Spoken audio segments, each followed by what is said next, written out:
incredibly loud. If you're ever listening to a TV commercial, it sounds like the TV commercials are too loud. There's been a little too much normalizing going on and hard limiting on the TV spots. I'm going to bring in one of my voice folks, Debbie. She's voiced some things for me, so I opened up a sound file of hers, and we're going to zoom in a little bit and work on this sound file right here. Now let's bring in a sweeper. We're going to talk about using sweepers or improper use of sweepers. I'm going to go into the sweepers folder. Let's bring in a few here. Now let's highlight these 3 sweepers right here. I'll show you what not to do. Well, before I do that, let's bring in some music, so we'll have a bit of music bed going underneath here first. And I need some third day music, so let me bring in just a few third day songs here. And the songs are inserted. First thing I'm going to do is bring down the volume of the song just a bit. I like to make it flush against the left wall right here. Let me tell you why, so you can keep up with the time on the whole thing. I used to kind of produce things right here in the middle.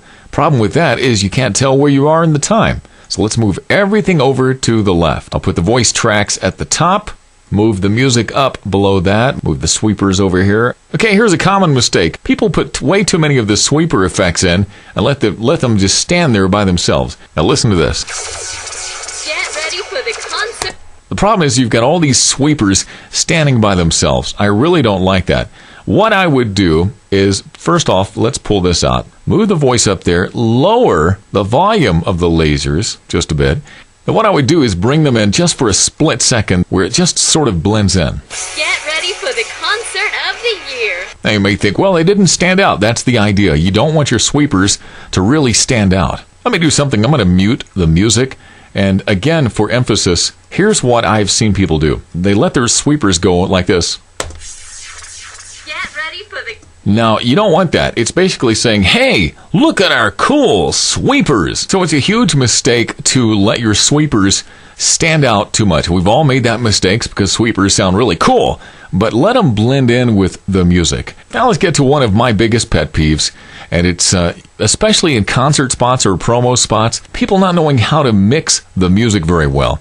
Here's what we want to do. We want to find the hook of the song. Let's find it right here. Okay, it's going to be somewhere in here. So what I want to do is cut that, hit Z. I want to bring this hook over. When she says third day live, right there, I want the hook of the song to come in. Here's how not to do it. Okay, right there is where it starts, and they simply chop it. This is the worst thing to do, is just delete it, chop. Well, guess what? It starts too abruptly. That is horrible. You don't want it chopped flush like that.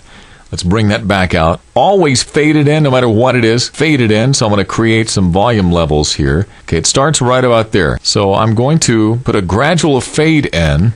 So one thing I want to do is I want to take these 2 music beds that I have highlighted here. They've got to work together. Now listen, here's the way a lot of people do it right here. Listen to this. Third day live. That sounded abrupt and it sounded kind of weak. Actually, believe it or not, you could get away with it with this song. But let's listen to the song just by itself. Solo both of these. Now listen to this as it cuts in. You see how abrupt that came in? You really don't want to do that. So here's the first thing that we're going to do in editing the music. Let's find where the hook comes in and do a gradual fade in. That's where it is, we can tell, but that's too abrupt. Let's do this one here. Now listen how it just gradually comes in. And what we want to do is match beats. Let's listen to this first one right here. See if we can figure where the song hook is going to come in. It could come in right about there. So the first thing we want to do is pull this track over so that the beat lines up just a little bit. See where the beats are? Let's line these up, because I know if the beats aren't lined up, it's going to sound a little bit cheesy anyway. This looks pretty good. The beats look like they're lining up pretty good. Now where I have the fade down over here, I want to put one very similar to that right about the same place on the other channel.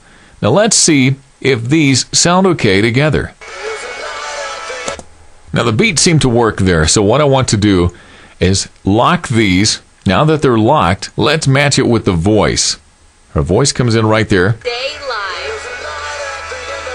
So right when she said live, it came in and it was a smooth mix. So let's ungroup these. So what I'm saying is you can't just disregard these two tracks right here and say, well, let's make this come in right here and just throw some music underneath right here.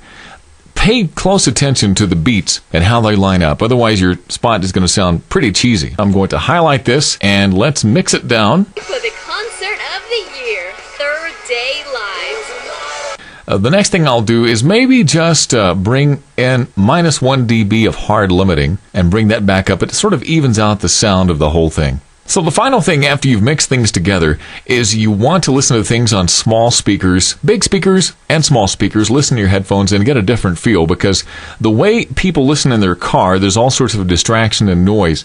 So those are just about 9 or 10 mistakes people make in the production room. So I wanted to point those out so you can have those. I'm Rick McConnell with Monumental Studios in Denver, Colorado. Thanks for watching.